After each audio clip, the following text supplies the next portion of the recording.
Kwathi mase kusebusuku salala senza isex.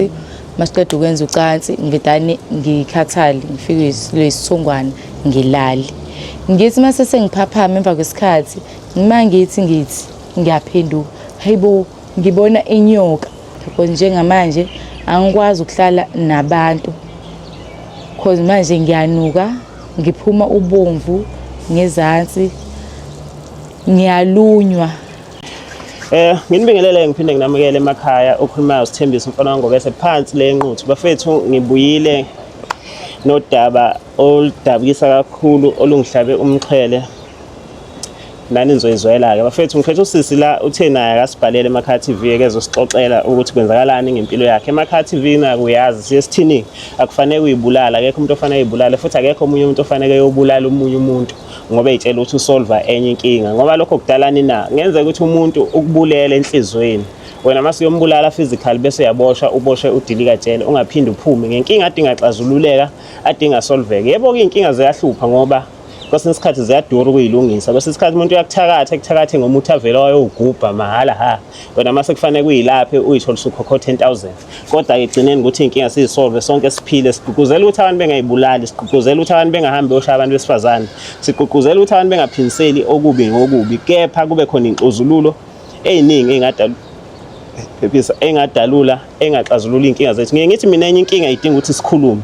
Ngithemba ukuthi nokukhuluma nalo sisi mhlambe nembone enizomtshela yona kuma comment uzokwazi ukuthi naye istory sakhe understand ukuthi mhlambe inkinga emvelele nabanye abantu iyabavelela understand ukuthi futhi isixazululo sikhona.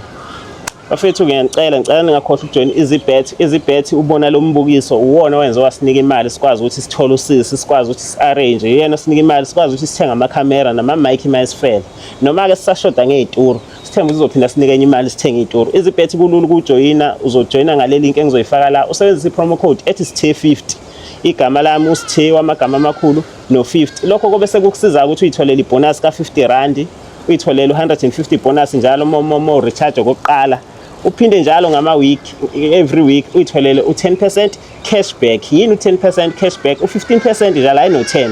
Shuthe namawadi udlale ngo100 kuleli veki akwangahamba kahle njengoba nami izolo ngidliwe iMadrid engakoranga akwangahamba kahle. Into ezokwenzani ke ngeviki elizabo bese bekunika u15 uthi zama phela ubuyisa u100 wakho ngoba yini inhloso akusikho ukudla imali yakho ukuthi inhloso ukuthi ukubheja akube fashionable akube profitable akube mnandi. Ngeke ngande kakhulu bafethu ngicela sibuyele estory siswami ngikubingelele ngiphinde ngikwamukele eMakhaya TV. Sawubona. Yebo hayi ngathi usisazwala hayi ungayibeka nje kahle bese ukhuluma kakhulu ungabi namahloni la ekhaya sijajani la ekhaya akekho umuntu ozothatha inkinga yakho bese ebona ukuthi wena waba nephutha. La ekhaya understand ukuthi wonke umuntu uyaqhopheka. Lento inkinga ifana nokubanja inkunzi. Akekho uthi mayihamba azi ukuthi namhlanje ngizohijack, akekho uthi mayihamba azi ukuthi namhlanje ngizoshona. Ngithi mina inkinga noma yipi usuke uxhophekile so ngicela nje wehlisa umoya, breathe in breathe out bese uyasixoxela abalaleli emakhaya. Ngicela vele sebangithuka kuthiwa ngikhuluma kakhulu sisi ngabe kwenze njani? Ngicela ungalisha igama ngibhalele la emakhaya ukuthi ngizosho istory sami ngoba ngithemba ukuthi mhlambe ngingasizakala. Okay. Mina ngisebenza e-call center ngapha eMhlanga. Okay. So singibuye singene ama-shifts asebusuku singene ayashintshana ama-shifts esiwangenayo. Okay. Sibuye siphume late kakhulu. Shuthi manje ngenye iday ngike ngathi ngiqeda kuphuma emsebenzini ebusuku ngisabheka imoto ngathola ubhuti ubhuti wangilifta wangishiya la engihlala khona. Mina ke ngiqashe ngala e-town eflatini. Okay, saba neconvo nobhuti ube friendly engibuza ukuthi kahle ngisebenza kuphi ngisho singisebenza kuphi naye washo sino naye usebenza ngapha naye ngasemhlanga kwenye nje ikhampani naye vele ujwayele ukuphuma late. So uma ukube kuyenzeka ngelilanga ngeswele indaba ye-transport ngakwazi ukuthi ngimfonele ukanye ngimthinte ukuthi ngimuza ukuthi yena usekuphi ekwazi ukuthi angilift. Okay. So besilibele sinokuxhumana ke nobhuti sinakho ukuqondana uma ukube mina sengiyaphuma kanti nawe seyaphuma angilifta angishiya endlini. Saqala nje as if siyazwana singama-friends until uGuy angishele ngimvume sithandane nje kube mnandi. Ngamvakashela umvakasheleni kwami ya ube umjidi ube ku-right nje shem. Ngamvakashela salala sithe masilala sangayisebenzisa i-protection. Okay, ngithe mase ngibuyile ensukwini nje evikini bengizizwe ngazathi like angikho right, like ngisole ngathi mhlambe ngimithi since singasebenzisanga i-protection. Mangifile ngazathi ngimithi ngizama imali bese ngihamba ngiyothenga i-pregnancy test ngiyitheste ngithola ukuthi no hayi angimithi. Khambe u-anti wami angifonele mangifonela u-anti wami siyayibuka yazi ngibe nephupho elibi ngawe ukhungethwe ifeli emnyama so ngicela ukuthi uyiphathe kahle lapho okhona ziphathe kahle eThekwini ngoba leli phupho leli beningikho lihle ngasi naye ayikho inkinga anti ngizokwenza njalo kodwa nje ngithink bekuyijust iphupho nje. Okay, ngaphinde futhi ngahamba ngawavashela uGuy wami safike futhi sahlala kwabamnandi kwa right yabo nje njengithandani ke sahlala kwathi mase kusebusuku salala senza ke salala senza isex masiqeda ukwenza ucansi ngivedane ngikhathali ngifike lesithongwana ngilali ngithi mase sengiphaphama emva kwesikhathi ngithi ngiyaphenduka hayibo ngibona inyoka yo ngivedane ngishawa uvalo ngingazazi ngivedane ngidecide ukuthi no yazini awuthi ngisukulala ngenze ngathi ngiyayilalisa because angazi noma mangiqala ngivusa ikhanda lenyoka izongenzani ngenzeke ingoqe so angazi ngaveta ngalala mangilele kanjalo ngisalalisile abe ngena uGuy wami mayengena umuntu wami afika ngithinta ngiyakazise angivuse angibuza ukuthi ngi-right ngithi yebo ngi-right qhubekeke hlaleke for ubusuku ke noma ngathiwa sesilele sesenza ucansi benginalokho nje ukuthi kazi kusanini ngibuyele emumva because manje bese ngasekho comfortable nginqena futhi nokumbuza ngoba ngazi ukuthi ureacta kanjani ngingasekho comfortable ngifeel ngazathi like uyangirape nanokuthi angazi ukuthi kazi umonakalo umngakanani mayelokho eqhubekela la nami since ngithole inyoka eceleni kwami. Sami ngiyabuzwa nje kodwa ngizocela ukuba nemibuzo ngoba indaba mawuhamba uyixoxa ngihamba ngiba nemibuzo engiyibuza yona. Nanoma ubani uyahlangana nabafana nanoma yinini. Nanoma ubani futhi uyashelwa nanoma yinini. Kodwa ngifisa ukwazi wena before uhlangana senihlangene noGuy ubunayo omunye umuntu? No, benginabo abangani kodwa manje ube umuntu ofana nokuthi asisajoli naye ube umuntu obhampayo so bengeke ngisho ukuthi umuntu like oserious engithandana naye. Ofana ukuthi ubususingle. Yebo. Okay sisana. Ma ubuya ukumvashela okokuqala uyakuveza ukuthi wawuzizwa engathi upreg waze wenza i-pregnancy test. Yeah. Ma usuthola ukuthi awukho preg le feeling yokungazizwa kahle yaqhubeka noma yaphela? No, ifeeling bilokho iqhubeka kancane kancane. Kodwa manje ngimangale sometimes ngizozizwa ngaphakathi kunento engazathi iqhu yabo ingazathi ingane iyakhika kodwa manje futhi ingane phela ayisheshe ukukhika kuba nalezo zinto nje uthi uthulela uzingakhonto enyakazayo ngingabe kusa understand. Sesizami ngiyakuzwa bese ke ngifisa ukuba la usubona khona inkinga niyafika niyalwenza ucansi uyazumeka uyaphaphama ubona inyoka ngesikhathi ubona inyoka wayekuphi umfolo? Wayesaphumile I'm not sure ukuthi noma wayesekitchen noma because mina ngangiphaphama ebuthongweni. Okay. Ngithi ngiyambheka eceleni kwami sengibona lenyoka ekuyona engisusayo kodwa uthe yena mase esevula isicapha ngabe ngisayibona lenyoka le. So angazi noma mbiwe noma nje kodwa nje yena ngimanginayo ukuthi wayekuphi ngaleso sikhathi. Okay. The time ke inyoka uyibona iyakubona yona ukuthi uyayibona or kwenza kanjani? ngabe nginakanga cause iyayinyakaza ilokhu iroll inyakaza mina ngathi jeb ngabona inyoka ngathuka ngaphinde ngaqhubeka ngalala. Kuthini-ke emcabangeni wakho because omunye umuntu mayebona inyoka ngathi ngiyascreama la engathi ngimemeza lo muntu engazi ukuthi ngilele naye, omunye umuntu ngathi ngiyaphuma ngiyabaleka. Mina ngavedane ngacabanga ukuthi ziningi ezinye izitori engike ngezwe ngazo mayelana ngalezi zinto ngokuthwala nani. So into engase eyangenza ukuthi ngibuye ngithule yikho ukuthi nginengane ngishile ekhaya, nginomndeni, at least noma athi wenzeni-ke lo muntu noma inyoka yakhe bekwazi ukuthi bengithole noma bethola isidumbu sami. Angibange ngisashawutha, ngivedane nje ngathula ngalinda ukuthi kuze kusekuseni ngibuyele ekhaya ngizokwazi ukuthi ngibachazele ukuthi kwenzakaleni. Uthi masulele naye umjida it feels like uyakurapha because wasuthukile, wasubone lento oyibonile and manje seniqhubeka nenza ucansi awusekho vele comfortable. Waba aware yini umjida ukuthi mhlambe khonto oyibonile noma wakhona ukupretend as if vele ubona ngalutho? Ngakwazi ukupretend as if angibonanga lutho ukuthi nje kwaba nzima shema. Kodwa ngazama emandleni. Omunye umuntu kuzo emakhaya umalume uyabuka, umamkhulu uyabuka, u-aunt uyabuka, ubhuti uyabuka, uzothi waqoma ngokothando uthanda. Walala wabona inyoka. Kwenzakalani empilweni yakhe emva kokuthi usubona inyoka?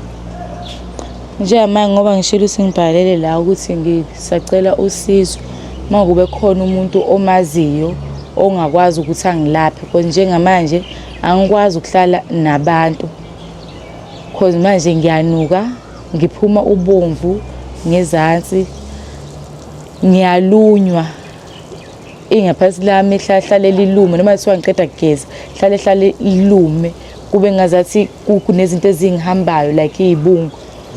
Understand kodwa mangibheka angiboni lutho ngaphandle bobomvu lophumayo nasetoilet ngiya kanzima njengamanje. Hlala isikhashana nje kube ngathi ngaphuma lento engcolile ilokhu iphuma. Siswami angazi kodwa engifisa ukwazi usuyibonile inyoka and awusekho right uphuma ubomvu. Injani i-relationship yakho nomjida wakho? Hey yena uyalokho engifonela kuukuthi ngoba angazi ukuthi ngizothini kuyi. Ulime ngifonela uyangibuza ukuthi what is wrong, kwenzakaleni, ngilokhu ngisinowe ngiright but yena ngiyambona ukuthi ngathi uyasola ukuthi mhlambe khona into engayibona because noma ucela ukuthi sihlangane siphinde sibonane akuselula ukuthi ngivume because njengamanje ngisabela nempilo yami ngoba manje uyabhizi uyangiphenya ukuthi ingabe ngabonani yini engenza ukuthi ngiqhelelane naye. Njengamanje ngisakwazi ngisho nokuya emsebenzini. Usaba yena? Ngisaba yena because mase sengiphuma emsebenzini uzongibona vele. Ngiyasaba nje manje emsebenzini namanje ngishotele ngisho indaba ze-rent because angisasebenzi. Awukazi umconfront umtshela ukuthi unenkinga since walala naye? Ngiyibuzele nje owakuphi umjida? Umjida waseNigeria. Okay, wazi before nilala ukuthi vele waseNigeria? Bengazi ukuthi waseNigeria. Okay. Ukuthi sengiyabuza sengiyaqhathanisa nje nami into engizazi ngongozizwe. Moya kwakhe umvashelo okokuqala ngabe khona mhlawumbe into strange owayinothisa or yonke into ayibukeka fine and uhlala nobani kwakhe?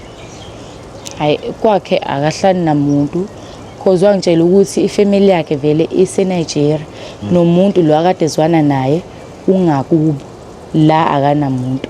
Uhleli nje busy ngendaba zomsebenzi nanokuthi ngoba vele nami ngiyambona vele uphuma late isikhathi sokuthi ngabe uyashela angiboni ukuthi ngabe unaso. Kuyindawo nje lezi ezinhle nje lezi equiet ezifence. Yeah. Emsebenzini awusebenza wagcina ungawazi? Okay, mangayibuzela nje ngesimo wasibona usamvakashele okokuqala nokwesibili ungakusho ukuthi uthwele mhlawumbe? Ngakusho lokho because yabo lezi indawo leya indawo nje enkulu enhle indawo nje ubona vele kuhlale excuse me, kuhlala abantu abanemali. Hayi, okay. Sengiye ngabona abantu abalale nabantu abathwele. Ngibuza ukuthi uthwele yini ngoba ngifuna sibe neshow ukuthi kwenzakalani empilweni yakho. Ngoba one asazi maybe le nyoka wayibona nje wasulale nayo, or asazi or wayitshela ukuthi ulala naye or ulala nenyoka. Angazi khona istory nje engisayengasizwa so sisawayesiposte ku Facebook. Naye uhlala la eThekwini yena lo asisiwe eGruvela bathi badibana namajita eklabhini. Abathatha amajita seqeda ukuphuza bathengela utshwala kwamnandi kanje acela ukuya nabo endlini. Amajita ahlala naye endaweni ehlala abantu abaphezulu eHillcrest. Bo2 bahamba namajita u3 mabefika endlini emzini omuhle omunye umjita lo yedwa wayelalela endlini yedwa. Le2 vele yasinabantu bayo kwalala ngokuhlukana. Usisi mayethulele uGuy uyageza lapha, usisi uselele embedeni, Mimfu inyoka. Methu uyamemeza usisi uGuy ebuye eyibize ngegama ethi angazi usibani ngeke akwenze lutho musukuphapha wara. Yalala naye kusisi inyoka ebuka. Yamudla nje yamudla. Akangalala noGuy walala nenyoka.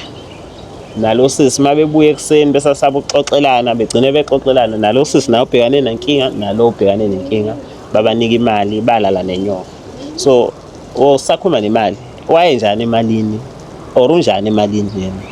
Hayi shame imali uyaphana shame bakithi uyasupportana ngoba yabo nje ngeviki umuntu ongacomplain bese mhlawumbe bengikade ngithe anginaye angishodelwe imali yerent kade ngiqeda kufakela imali ekhaya nengane mhlawumbe ngishodelwa nendaba ze-school fees ube ngisiza ngalokho. Ephinde futhi mangithi angishodelwe ukuthi nokuthi nezinto engiyihalelayo ubehlele available ukuthi ngakwazi ukuthi angisize. Okay. So angazi siswami zikhona abantu engibaziyo abathandazi abantu besintu because mina mangathi wena udingani ngabe nginamanga kodwa nami ngizobuza kwabantu engibaziyo bakhona omphunga yesintu ngiyabazi ngezaluleko bese nezinyanga engakusiza. Mhlambe thina njengamakhaya TV singazama ukukhipha noma 8000 ukuthi uhambe uye kuleyo nyanga thizeni ulithole usizo because isimo ophila ngaso nami vele usichaza wakho ushilo nangendlela osophila ngayo kusuke kungasesiyimpilo umuntu masephila ngesephuma uketshezi naye angalazi ukuthi uzolenza kanjani. So ngicathi ababuke emakhaya nabo bengayisha imbono yabo nabo ngicathi bane experience banezinto asebayibona. Sibuka abantu abangabelaphi, sibuka abantu abangabathandazi, sibuka abantu abadala. Ngezaluleko zayo ngeke ngithi mina umuntu engaphila ngoba nokuthi wena usakhonile ukuthi ukhulume ngale ndaba. Ngiyakubonga ngibonga isibindi sakho omunye umuntu ubengayibulala kepha nje sithemba ukuthi uzokhona ukusizakala nawe uqhubeke nempilo. Mbukeli lapha emakhaya ngizocela sivale la ngizocela ukuthi mawuze wafika la bafethu ngicela join EasyBet nisebenzisa ipromo code ethi SITHE50. Ngiyacela mawusathanda iMakhaya TV indlela ongasupporta ngayo ukuthi usibuke ulike usubscribe bese ujoin EasyBet ngeSithe50. EasyBet is the best indathane emkomele lapha bafethu. Usisi mhlambe singayiveza ivideo ehambe enyangeni kodwa futhi mhlambe ngeke siveze kodwa nathi sizomlayela abantu la asinokubabona besizakala khona. Ziyabuya eThekwini bafethu. Angifuni ungasho nami ngihlala eThekwini into engayisho nje ukuthi ziyabuya eThekwini nasempilweni ziyabuya kodwa nje hayi ziyabuya eThekwini.